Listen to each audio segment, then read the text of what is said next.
बिस्मिल्लाहिर्रहमानिर्रहीम। अस्सलाम वालेकुम। मैं हूं आपका दोस्त doctor Mohammad Faheem homeopathic clinic city Muzaffargarh में। जी दोस्तों, आज यहां पे फ़हीम क्लिनिक पर होम्योपैथ डॉक्टर्स का बोर्ड बैठा हुआ है। इस हवाले से आज आपको होम्योपैथी का ऐसा खूबसूरत गिफ्ट देना चाहेंगे। बहुत सारा हमारे पाकिस्तान में अस्थमा की शिकायत है, तो आज हम अस्थमा के ऊपर बात करेंगे। मेरे पास डॉक्टर मुख्तार साहब बैठे हैं जहानिया से, जहानिया होम्योपैथी डॉक्टर एसोसिएशन के प्रेसिडेंट हैं, और साथ बैठे हैं डॉक्टर राव अयूब साहब जहानिया एसोसिएशन के नायब सदर हैं, और RSM रेक्स लैब लाहौर के डॉक्टर शहजाद साहब हैं। तो आज हम तमाम दोस्त आप दोस्तों से शेयरिंग करेंगे। तो ये बड़ी अच्छी वीडियो है, इसको लाइक करें, शेयर करें, लोगों का भला होगा। जी आजकल बहुत ज़्यादा मसला है अस्थमे का। जैसे सांस का प्रॉब्लम होता है, लोगों को सांस लेने में दिक्कत होती है, सांस निकालने में दिक्कत होती है, बहुत ज़्यादा क्रोनिक डिजीज़ है, इस तरह के मसाइल होते हैं सांस में। या जैसे बाहर जाते हैं धूल मट्टी से भी उनको एलर्जी होती है, उनको दमा होता है, या बंद कमरे में उनको सांस लेने में प्रॉब्लम होती है, या कुछ ऐसी डिजीज़ हैं जो इनहेरिटेंस आती है, ख़ानदानी आती हैं, वरासती बीमारियाँ होती हैं, वो भी आगे फेफड़ों के मसाइल क्रिएट करते हैं या सांस के मसाइल क्रिएट करती है। जैसे कि अगर आपका कोई अस्थमे का प्रॉब्लम है, फेफड़े डिस्टर्ब हैं, सांस की नाली भी डिस्टर्ब है, या ऑक्सीजन की कमी हो रही है, तो होम्योपैथी के हवाले से आज आपको होम्योपैथी बहुत अच्छी मेडिसिन आप दोस्तों से शेयर करेंगे। उससे पहले मैं डॉक्टर साहब को दावत देता हूँ, लास्ट में आप अपना भी तजर्बा आप दोस्तों से शेयर करूँगा। मैं दावत दूँगा डॉक्टर मुख्तार साहब को कि वो हमारे देखने वाले दोस्तों से अपना तजर्बा शेयर करें अस्थमा के हवाले से। जी बहुत शुक्रिया डॉक्टर फ़हीम साहब, बहुत अच्छा मौजू आपने चुना है। तो यकीनन ये एक ऐसी बीमारी है जिसकी वजह से मरीज़ बहुत ज़्यादा परेशान होता है। जिस इंसान का सांस ही सही तरीके से ना आ रहा हो तो उसकी परेशानी का अंदाज़ा आप खुद लगा सकते हैं। तो अगर तो पेशेंट दुबला पतला है, कमज़ोर है, और उसमें जो है ना उसके ख़ानदान में टीबी के असरात पाए जाते हों उसकी हिस्ट्री में, तो सबसे पहले हम उसको ट्यूबरकुलिनियम की एक डोज़ देते हैं। 1 m पोटेंसी में 1000 ताकत में एक खुराक देते हैं, और उसके बाद सिम्टम वाइज मेडिसन हमारी चलती हैं, जिसमें 3-4 दवाइयाँ बकसरत इस्तेमाल होती हैं। इनमें अक्सर पेशेंट की अलामात मिल जाती हैं, जैसे बलाटा है, ब्रायोनिया है, आर्सन कम अल्बम है, और कार्बोवेज।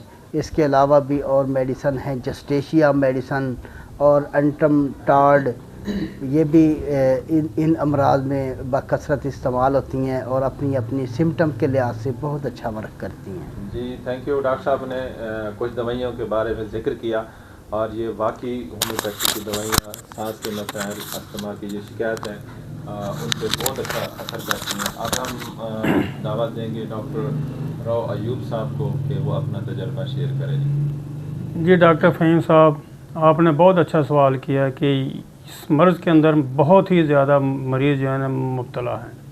ये ख़ानदानी भी हैं, और जो बंदे धुएँ में काम करते हैं, गर्द व गुबार में काम करते हैं, उनको तो बहुत ही ज़्यादा ही। तो इसमें ज़्यादातर यही है कि एक खुराक पहले ट्यूबर की दी जाए, उसके बाद जो है ना आर्सेनिक एल्बम इसके लिए बहुत अच्छी दवाई है। तो इसी तरीके से जैसे भी उसके अंदर सिम्टम आपको मिलेंगे, उस सिम्टम के मुताबिक आप दवाई देते रहेंगे, इंशाअल्लाह ताला मरीज़ आपका बिल्कुल ठीक बखैर आफियत से हो जाएगा।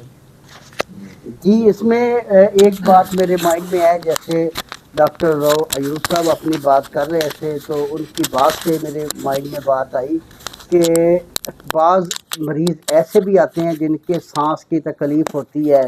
तो अगर हम उनको देखें, उनका मुतालिया ज़रूर करना चाहिए, मुशाहिदा करना चाहिए पेशेंट का कि आया उसके नाक के गदूद या नाक की हड्डी का प्रॉब्लम तो नहीं है।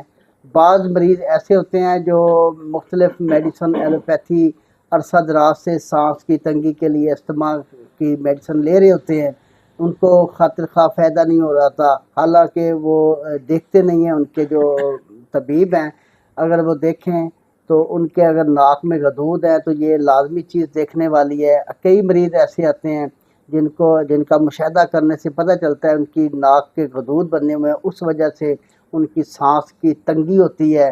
तो फिर हम उसकी मेडिसिन जब देते हैं तो बहुत जल्द वो मरीज़ शफा की जानिब चला जाता है।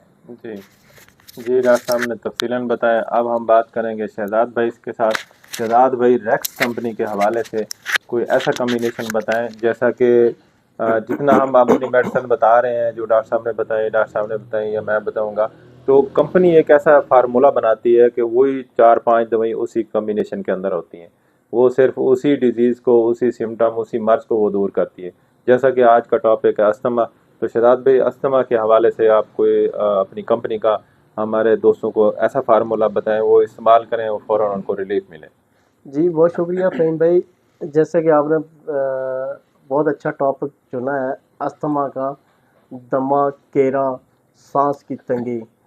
تو جن مریضوں کو دمہ, کیرا, بلغم گلے میں گر رہا ہوتا ہے تو ان کے لیے پلما ریکس ڈراپ ایک بہترین میڈیسن ہے ریکس لیبارٹری کی.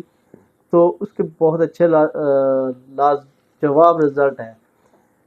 20 قطرے نیم گرم پانی میں 3 ٹائم استعمال کریں, اور ساتھ میں برانکو ریکس سیرپ کا بھی بہت اچھا رزلٹ ہے, اس کو بھی ایڈ کر لیں تو یہ اس سے بہت فائدہ مند رہے گا جی انشاءاللہ تعالیٰ. انشاءاللہ.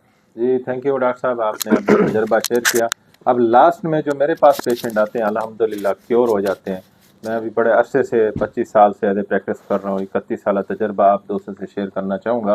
تو جب میرے پاس استما کا پیشنٹ آتا ہے, جیسے کرونک استما ہوتا ہے یا خاندانی وراثتی یہ تکلیف آ رہی ہو, چیسٹ پرابلم ہو, تو سب سے پہلے میں ان کو بیسیلینم 1 mg کی ایک ڈوز دیتا ہوں. اس کے ساتھ پھر اسٹینم میٹ کی 1 mg کی ڈوز دیتا ہوں. اس کے بعد اگر اس کا بلغم کھڑ کی آواز آ رہی ہے, کیرا گر رہا ہے, تو پھر انٹم ٹاٹ دیتا ہوں. اگر ان کا ناک وغیرہ بند ہو رہا ہو, جیسے بچے ہیں یا بڑے ہیں ان کا ناک بند ہو, سانس کا مسئلہ, سمبوکس نیگرا 1 mg کی یہ اس طرح کی ایک ڈوز دے دیتا ہوں. اور ساتھ اسٹینم میٹ 30, یہ بہت اچھی میڈیسن ہے جو استما کو کیور کرتی ہے. اور دوسرے جو بچے آتے ہیں نا آکسیجن لگواتے ہیں, آج کل بچے نا آکسیجن پہ بہت زیادہ ہوتا ہے, نیبولائز کرواتے ہیں, تو ان کے لیے جو بہترین میڈیسن ہے وہ ہے امونیم کارب. امونیم کارب اگر 30 میں دن میں 3-4 دفعہ دی جائے تو آکسیجن کا اور نیبولائز کا جو ان کا مسئلہ ہے وہ بالکل ٹھیک ہو جاتا ہے. باقی تمام دوستوں نے اپنا اپنا تجربہ شیئر کیا. سب دوائیوں کا اچھا ایک اثر ہے, یہی ہومیوپیتھی کا کمال ہے. ٹھیک ہے, ہومیوپیتھی بہت ساری ایسی میڈیسن ہے, ہر سمٹم کے علاوہ وہ علامات کے مطابق میڈیسن چینج ہو جاتی ہے. جی دوستو, یہ تھا اپنا آج کا ٹاپک استما کا. ہم تمام دوستوں نے آپ دوستوں کے ساتھ شیئرنگ کی ہے. دعاؤں میں یاد رکھنا. آپ کا دوست ڈاکٹر محمد فہیم. اللہ حافظ.